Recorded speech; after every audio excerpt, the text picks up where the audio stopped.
Muy buenas tardes, queridos pastores, líderes y hermanos de nuestra congregación y también de la corporación La Voz del Evangelio de Cristo Jesús. El motivo de estar frente a esta cámara y a ustedes es para anunciar los cambios que se han proyectado para el plan paso a paso de nuestro país y los que nosotros como misión e iglesia tenemos que implementar.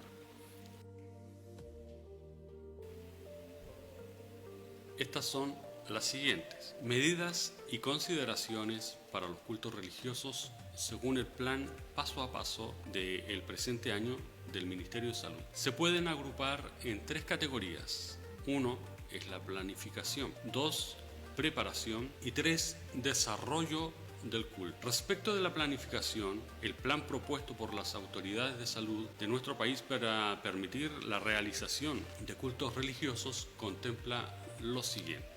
1. Determinar el aforo real máximo del recinto, quiere decir el espacio cerrado o al aire libre con que cuenta la organización, y adecuarlo al aforo máximo según la etapa del plan en que se encuentra la comuna, para determinar el aforo real máximo de cada lugar, mientras esté en vigencia los protocolos por pandemia. Es decir, en cualquier etapa del plan paso a paso se debe medir la superficie útil del recinto en donde se desarrollará el culto. En palabras simples, se debe medir el largo de la iglesia por el ancho de la iglesia. Y a este resultado se debe dividir por 8, que es lo que el MinSal está exigiendo, ya que el canon de metros cuadrados por persona debe ser de 8 metros cuadrados dentro de los límites del lugar. Es decir, vamos a hacer el siguiente ejemplo. Nuestra iglesia, el templo central, mide 28 metros de largo por 6 de ancho. Si nosotros multiplicamos 6 por 28 nos da 168 metros cuadrados útiles para ocupar. Pero como la regla dice que tienen que haber 8 metros de superficie útil en donde pueda caber una persona, entonces nosotros medimos el resultado, lo dividimos por 8, que nos da 21 personas dentro del templo. Lo explico de nuevo. 28 metros de largo de la iglesia por 6 de ancho nos da 168 metros cuadrados. Los dividimos por 8, que es lo que nos exige el organismo, y nos da un total de 21. Esto quiere decir que dentro del templo podrían haber 21 personas. Que el Señor nos bendiga. Una vez determinada lo que estamos haciendo, la capacidad máxima de aforo durante la pandemia, se debe revisar según la etapa del plan paso a paso, que no supere el máximo de personas permitido según la etapa del plan, y si el lugar es abierto o cerrado. Eso lo debemos determinar. Obviamente, las iglesias son lugares cerrados. En caso que el máximo de personas en cada culto del plan paso a paso, según la etapa, sea mayor a la capacidad máxima del recinto, es decir, el total de metros cuadrados divididos por 8, solo se pueden admitir el máximo de personas que cumpla con esta última condición. Segundo, la institución, es decir, la corporación, debe generar un protocolo de funcionamiento, adecuación de recintos a las normas sanitarias vigentes y la duración máxima de los servicios y canales de información periódica. Respecto de la preparación, el plan paso a paso instruye a las iglesias a tener en cuenta lo siguiente. Número 1.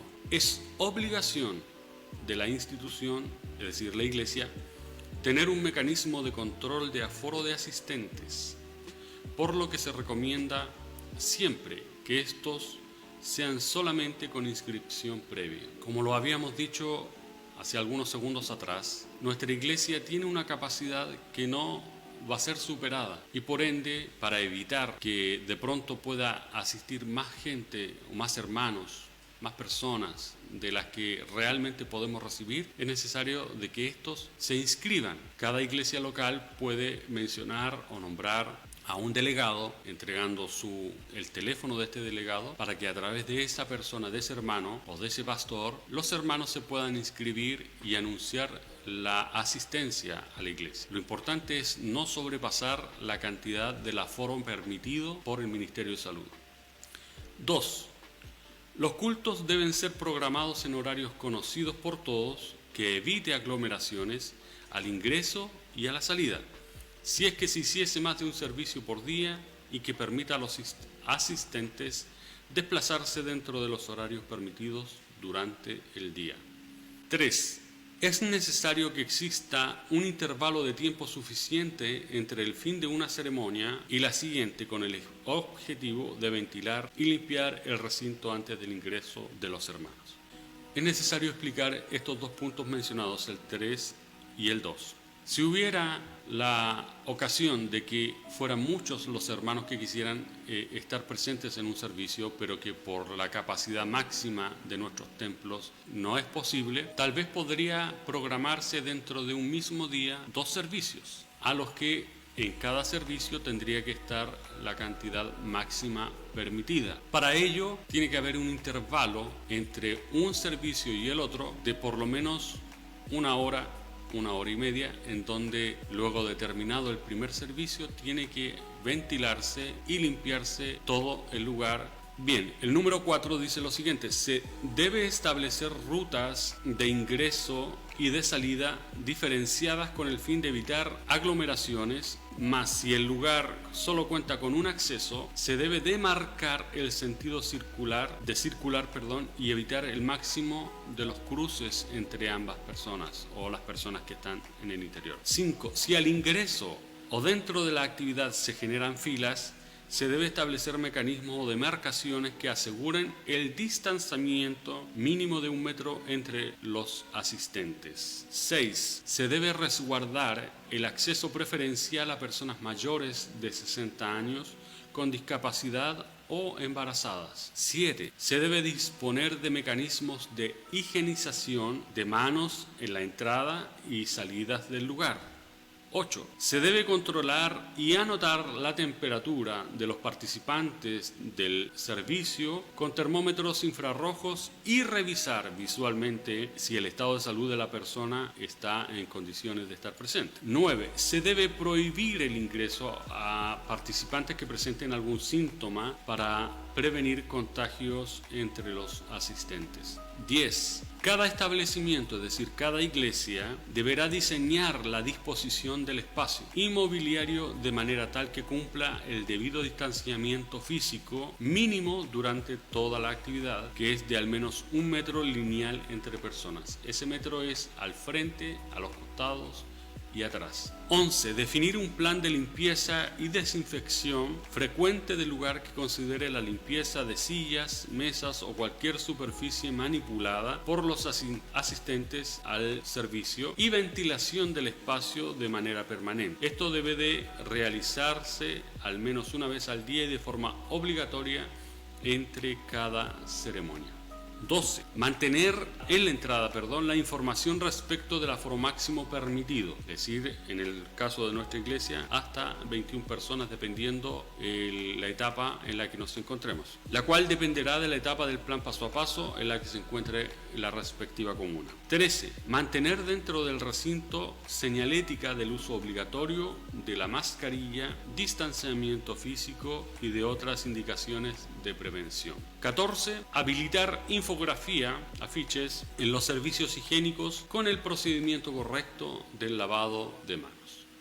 Respecto del desarrollo mismo del servicio, el protocolo del Ministerio de Salud establece lo siguiente. 1. Durante la actividad se debe recordar a los participantes el cumplimiento del uso permanente de la mascarilla, evitar el contacto y mantener en todo tiempo el distanciamiento físico. Estas medidas son obligatorias, independientes si el lugar es abierto o cerrado.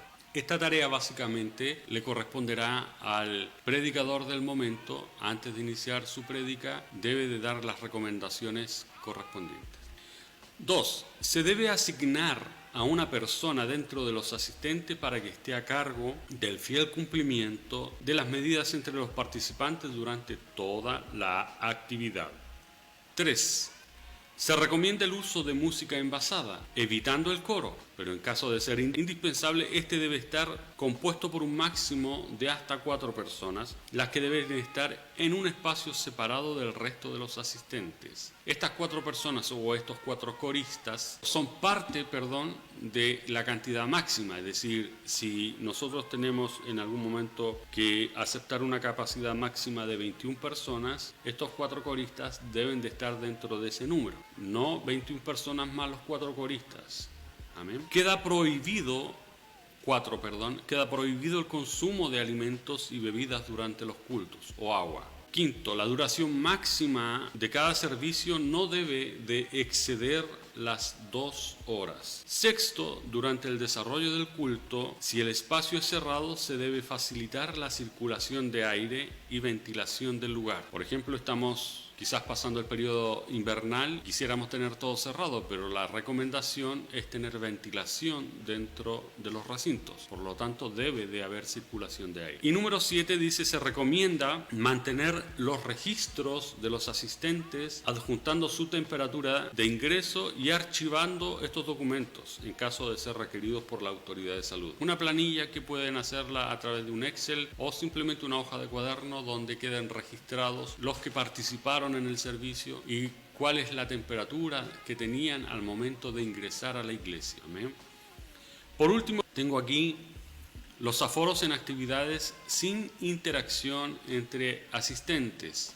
En transición, los aforos permitidos de lunes a viernes son de una persona cada 8 metros cuadrados de superficie útil, lo que acabamos de decir. En espacio cerrado, máximo 50 personas. Es decir, en etapa 2 nosotros podríamos decir, tenemos capacidad para 50 hermanos, pero si nosotros medimos la iglesia y consideramos todo lo que se leyó, al dividirlo por 8 metros cuadrados, ¿verdad?, nos da una cantidad de 21 personas. Es decir, esos 50 personas no caben dentro del metraje de nuestros templos. Usted tiene que medir la iglesia donde usted asiste junto a su pastor y tomar las medidas necesarias. Medir el largo de la iglesia, el ancho de la iglesia y el resultado dividirlo por 8. Si estamos en etapas más avanzadas, es decir, etapa 4, dividirlo por 6. Y ese, hermanos, pastores y líderes, es el número que nosotros, de la capacidad de personas que solamente vamos a poder tener. Si hay más de eso, entonces organizaremos más servicios por día, pero con un intervalo entre servicios, por lo menos de 1 hora o 1 hora y media, previa limpieza del lugar y desinfección del lugar.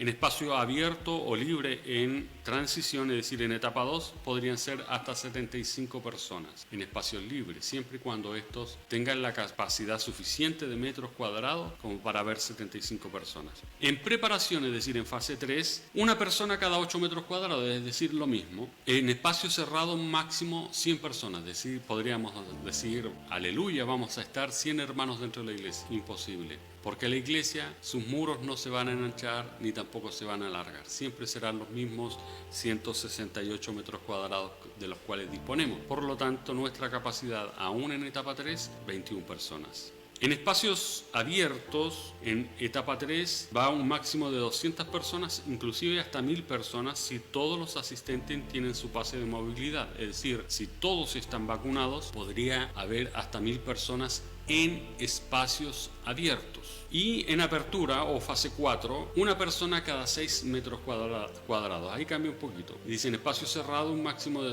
250 personas hasta 1000 personas si todos los asistentes tienen el pase de movilidad. Y requiere también cumplir con los estándares de ventilación, cosa que en ningún caso nuestros templos, ninguno de ellos, cumple con la capacidad de metros cuadrados como para tener o llegar a tener hasta 250 personas. Por lo tanto, yo se lo estoy leyendo para que usted sepa cuáles son los cambios, pero que en ningún caso vamos a poder llegar a esos cánones de asistencia. Que el Señor les bendiga. Esto es principalmente para aquellos pastores de nuestra corporación que deben de asimilar y considerar todos estos puntos, porque deben de cumplir con todas aquellas ordenanzas que nosotros hemos recibido y que también estamos cumpliendo. También para que los hermanos que quieran asistir a las diferentes iglesias a compartir la palabra de Dios, a tener un tiempo de expresión personal hacia nuestro amado Redentor, y también poder ver a nuestros pastores o nuestros hermanos con los cuales nosotros también somos compañeros de milicia espiritual, pueden hacerlo, pero bajo todas estas reglamentaciones. Que el Señor les bendiga a todos y cada uno de ustedes. Estamos atentos a todo lo que está pasando, a todo lo que está sucediendo. Cualquier incumplimiento de esto podría tornarse en multas para nuestra corporación y podría tornarse también en severos juicios o castigos hacia la misma.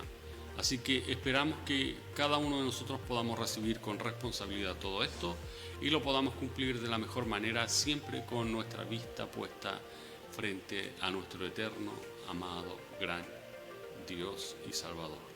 Que el Señor les bendiga.